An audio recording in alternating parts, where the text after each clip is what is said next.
Olá, muito bom dia, muito boa tarde, muito boa noite. Estamos aqui nesse mais um Cheinho de Deus para compartilhar uma palavra de Deus com você.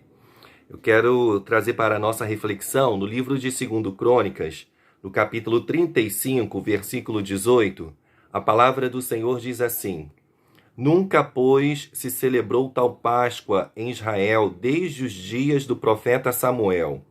Nem nenhum reis de Israel celebraram tal Páscoa, como a que celebrou Josias, com os sacerdotes e levitas, e todo Judá e Israel que ali se acharam, e os habitantes de Jerusalém. Nós vemos que esse versículo está contido na história do rei Josias. O rei Josias, ele começou a reinar em Jerusalém, ele tinha apenas 8 anos de idade, mas aos 16 anos ele passa a buscar a Deus. E ao passar a buscar a face do Senhor, o próprio Senhor o orienta para que ele oriente o povo de Deus a buscá-lo. Nós vemos que Josias, ele abole a idolatria. Os altares pagãos são dissipados, a idolatria é exterminada e o povo volta a adorar o Senhor. Mas havia uma pendência no meio do povo de Deus. Qual era a pendência? A restauração do templo. Ilquias começa a trabalhar juntamente com os demais homens israelitas. Os homens, eles começam a entregar dinheiros a Ilquias para que dê o andamento do reparo do templo. Ilquias imediatamente repassa os valores aos administradores da obra que dão o andamento do reparo do templo. Durante esse processo, Ilquias, o sacerdote, o que ele encontra? Ele encontra o livro da lei. Imediatamente, ele repassa o livro da lei ao escrivão Safã, e Safã reporta ao rei Josias o livro da lei que o sacerdote Ilquias havia encontrado.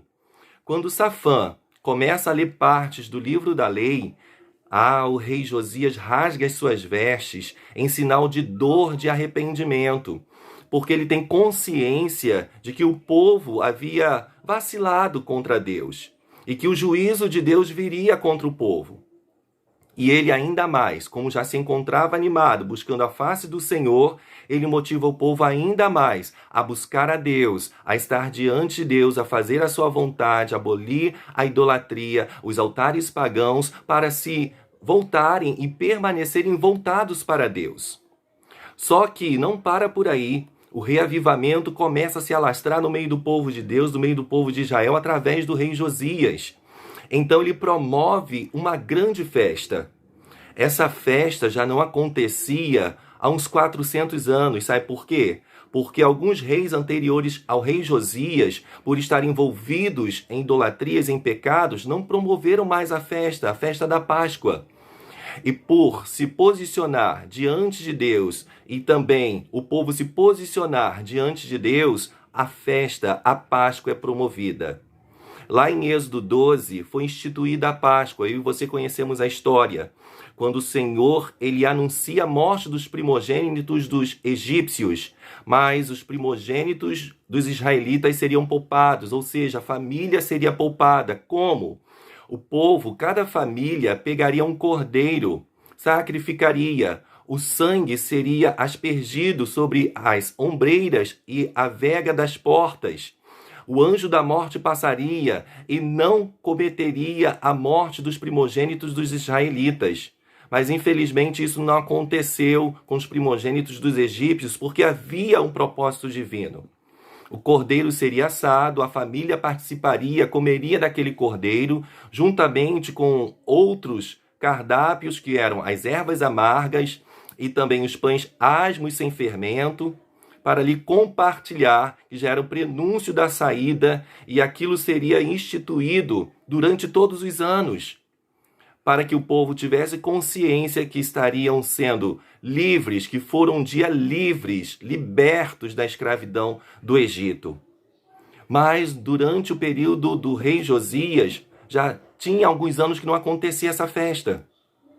Mas devido a ele buscar a face do Senhor, reconhecer os erros, consertar o que estava fora do lugar no meio do povo de Israel, o povo retoma a buscar a face do Senhor e são avivados. O rei Josias, Ele pega os cordeiros, os bois da sua própria fazenda para promover a festa da Páscoa. Olha só que lindo, olha só que maravilhoso.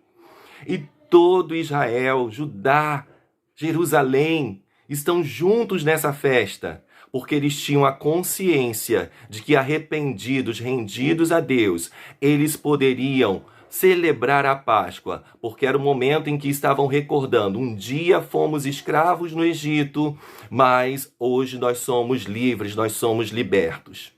Mas por que os outros reis não estavam mais celebrando? Porque estavam tão envolvidos em pecado e idolatria. Como comemorariam a Páscoa se estavam presos à idolatria, a deuses estranhos, aos altares pagãos? Estavam escravos, estavam presos, então não tinham como celebrar a Páscoa.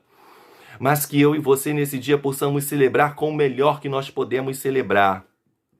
Aí eu quero trazer à tua memória o que nos dá esperança, que nós possamos trazer à nossa memória o que nos dá esperança.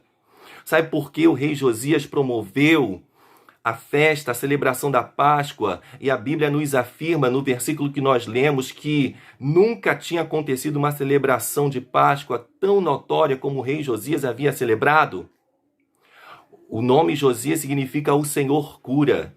Para que essa celebração acontecesse, era necessário a cura na vida do rei Josias e na vida do povo de Israel, que estava tão contaminado com o pecado, com a idolatria, com os altares pagãos, com os deuses estranhos. Quando o Senhor pôde ministrar a cura na vida espiritual do povo, na vida moral do povo, eles estavam em condições de celebrar a Páscoa. O sacerdote Ilquias, o nome Ilquias significa o Senhor é a minha porção, o Senhor é a minha herança. E o que ele encontra? Que estava perdido dentro do templo há tantos anos? O livro da lei. Ilquias significa o Senhor é a minha porção. Aí eu pude entender por que essa festa foi tão maravilhosa e que trouxe um marco no reinado do rei Josias e também no meio do povo de Israel naquela ocasião. Por quê? O que estava perdido foi encontrado, o livro da lei, a palavra do Senhor. E quando eu e você reconhecemos Deus como Senhor, valorizamos a sua palavra, estamos dizendo para Ele: o Senhor é a minha herança, o Senhor é a minha porção. Que nesses dias nós possamos celebrar a Páscoa como nunca antes celebramos. Eu quero deixar para a sua meditação também, no livro do profeta Isaías, no capítulo 53. Livro do profeta Isaías, é um texto bem conhecido de todos nós. No capítulo 53, versículos 5 e versículo 7. Mas ele foi ferido pelas nossas transgressões e moído pelas nossas iniquidades. O castigo que nos traz a paz estava sobre ele, e pelas suas pisaduras fomos sarados. Agora o versículo 7. Ele foi oprimido, mas não abriu a boca. Como um cordeiro foi levado ao matadouro, e como a ovelha muda perante os seus tosqueadores, ele não abriu a boca. O próprio Deus estava revelando ao profeta Isaías que Jesus viria, e como cordeiro mudo ele se comportaria para entregar a sua vida por amor às nossas vidas. Eu e você conhecemos a história, que Jesus veio mediante o propósito divino, cumpriu o ministério divino na terra, mas durante a preparação da Páscoa, durante o período da celebração da Páscoa, o que acontece com Jesus? Ele foi terrivelmente traído, ele foi injustiçado, ele foi humilhado, foi esbofeteado, ele carregou uma cruz pesada, foi colocado sobre ela, foi preso sobre essa cruz, o seu sangue foi derramado, foi colocado uma coroa de espinhos sobre a sua cabeça. Sabe por quê? Para que eu e você fôssemos livres dos nossos pecados, para que eu e você fôssemos libertos dos nossos erros, para que eu e você tivéssemos vida. Foi necessário ele morrer para que eu e você tivéssemos vida. Que nós possamos celebrar esses dias de Páscoa como nunca antes celebramos. Assim como Josias celebrou com o povo de Israel, que nós saibamos celebrar esses dias de Páscoa reconhecendo o sacrifício de Jesus na cruz, que ele morreu, mas ele não permaneceu morto. Ao terceiro dia ele ressuscitou com grande poder e glória.